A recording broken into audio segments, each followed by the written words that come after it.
നമ്മൾ ഇന്നത്തെ വീഡിയോ പരിശോധിക്കുന്നത് നമ്മുടെ മൊബൈൽ ഫോണിൽ നമ്മുടെ പേഴ്സണലായിട്ടുള്ള ഒരുപാട് ഡാറ്റകൾ ഉണ്ടാവും. ഇപ്പം ചില ആളുകൾ നോട്ട്സിൽ പല കാര്യങ്ങളും സേവ് ചെയ്ത് വെക്കാറുണ്ട്. അതുപോലെ തന്നെ നമ്മുടെ ജിമെയിലകത്ത് നമ്മുടെ കോൺടാക്റ്റുകളും അതുപോലെ തന്നെ ആരെങ്കിലും മെസ്സേജുകൾ അയച്ച ഡാറ്റകൾ ഉണ്ടാകും. അതുപോലെ തന്നെ നമ്മുടെ ഗാലറിയിൽ ഫോട്ടോ വീഡിയോസ് ഉണ്ടാകും. അങ്ങനെ തുടങ്ങിയിട്ട് നമ്മുടെ ഫോണിനകത്തുള്ള പേഴ്സണലായിട്ടുള്ള കുറേ ഡാറ്റകൾ നമ്മുടെ ഫോണിനകത്തുണ്ട്. ഇത് നമ്മളറിയാതെ തന്നെ ഇത് ഷെയർ ചെയ്ത് കൊടുക്കുന്നുണ്ട് ഓരോ പ്ലാറ്റ്ഫോമിലേക്കും. പ്രത്യേകിച്ച് നമ്മൾ ഓപ്പൺ ചെയ്യുന്ന ഓരോ വെബ്സൈറ്റിലേക്കും ആപ്പുകളിലേക്കൊക്കെ ഗൂഗിളുമായി ലിങ്ക് ചെയ്തുകൊണ്ട് അത് ഷെയർ ചെയ്ത് പോകുന്നുണ്ട്. നമ്മുടെ ഫോണിനകത്തൊരു സെറ്റിങ്സാണത്. കാണിച്ചു തരാം. വീഡിയോ മുഴുവനായിട്ട് കാണുക. നിങ്ങളുടെ സുഹൃത്തുക്കൾ കൂടി വീഡിയോ ഷെയർ ചെയ്ത് കൊടുക്കുക. മൊബൈൽ ഫോണിൻ്റെ സെറ്റിങ്സ് ഓപ്പൺ ചെയ്യുക. അതിനുശേഷം മൊബൈൽ ഫോണിൻ്റെ സെറ്റിങ്സിൽ ഏറ്റവും താഴെ ഭാഗത്തേക്ക് വരുമ്പോൾ ഗൂഗിൾ എന്ന് കാണാൻ സാധിക്കും. എല്ലാ ഫോണിലും ഉണ്ടാകും ഗൂഗിൾ എന്ന ഇതുപോലുള്ള ഫീച്ചർ. അത് ക്ലിക്ക് ചെയ്ത് കൊടുക്കുക. ക്ലിക്ക് ചെയ്യുമ്പോൾ ഇതുപോലെ കാണാൻ സാധിക്കും. മുകളിലായിട്ട് വലതുഭാഗത്ത് ഓൾ സർവീസസ് എന്നുള്ള ഓപ്ഷൻ കാണുന്നത് ഈ കാണുന്നത്. അതിനകത്ത് ക്ലിക്ക് ചെയ്ത് കൊടുക്കുക. ക്ലിക്ക് ചെയ്യുമ്പോൾ ഇതുപോലെ ഓപ്പൺ ആയിട്ട് വരും. കുറച്ച് താഴോട്ട് വരിക. താഴോട്ട് വരുമ്പോൾ ഇവിടെ കാണാം പേഴ്സണലൈസ് യൂസിങ് ഷെയർ ഡാറ്റ എന്നുള്ള ഓപ്ഷൻ കാണാൻ സാധിക്കും.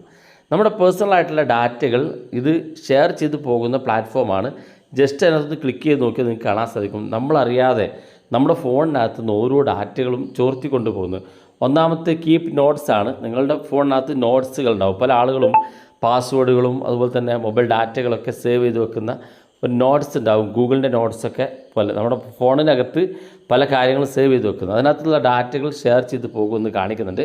അതുപോലെ തന്നെ ജിമെയിലും കാണിക്കുന്നുണ്ട്. അതുപോലെ തന്നെ ഡിവൈസ് കോൺടാക്റ്റ് നമ്മുടെ ഫോണിനകത്തുള്ള കോൺടാക്റ്റ് ഡീറ്റെയിൽസുകളും ഷെയർ ചെയ്ത് പോകും. എക്സ്റ്റേണൽ മീഡിയ അതായത് നമ്മൾ സംസാരിക്കുന്നതും നമ്മൾ കോൺടാക്റ്റ് ചെയ്തതുമായിട്ടുള്ള വോയിസുകളും മീഡിയകളൊക്കെ ഷെയർ ചെയ്ത് പോകും കാണിക്കുന്നുണ്ട്. ഇവിടെ ഏറ്റവും മുകളിലോട്ട് വായിച്ച് നോക്കിയാൽ അറിയാൻ സാധിക്കും പേഴ്സണലൈസ് യൂസിങ് ഷെയർ ഡാറ്റ എന്ന് കാണാൻ സാധിക്കും. പേഴ്സണലായിട്ടുള്ള ഡാറ്റകളൊക്കെ ഇതുവഴിയാണ് ഷെയർ ചെയ്ത് പോകുന്നത്. വേണ്ടത് ഇതെല്ലാം ഓഫ് ചെയ്ത് കൊടുക്കുക എന്നുള്ളതാണ്. ഇത് മുഴുവൻ അങ്ങ് ഓഫ് ചെയ്ത് കൊടുത്താൽ നിങ്ങൾക്ക് ഒരു ബുദ്ധിമുട്ടുമില്ല. പക്ഷേ ഇതുപോലെ നിങ്ങളുടെ ഡാറ്റകൾ ചോർത്തിക്കൊണ്ട് പോകുന്നത് നിങ്ങൾക്ക് ഇതിലൂടെ തടയാൻ സാധിക്കുകയും ചെയ്യും. അപ്പോൾ തീർച്ചയായിട്ടും നിങ്ങളുടെ ഫോൺ എടുത്ത് ഇതൊന്ന് ഓഫ് ചെയ്ത് കൊടുക്കുക. ഈ 4 സെറ്റിങ്സ് ചിലപ്പോൾ നിങ്ങളുടെ ഫോണിനകത്ത് ഈ 3 സെറ്റിങ്സേ കാണുള്ളൂ. നോട്ട്സ് ഉണ്ടാകില്ല. നോട്ട്സ് ഉപയോഗിക്കുന്ന ആളുകളാണെങ്കിൽ അതും കാണാൻ സാധിക്കും. വീഡിയോ ഇഷ്ടപ്പെട്ടെങ്കിൽ നിങ്ങളുടെ സുഹൃത്തുക്കൾക്ക് മറക്കാതെ ഷെയർ ചെയ്ത് കൊടുക്കുക. ഇതുപോലുള്ള വ്യത്യസ്തമായ അറിവുകളുമായി നമുക്ക് അടുത്ത വീഡിയോയിൽ കാണാം.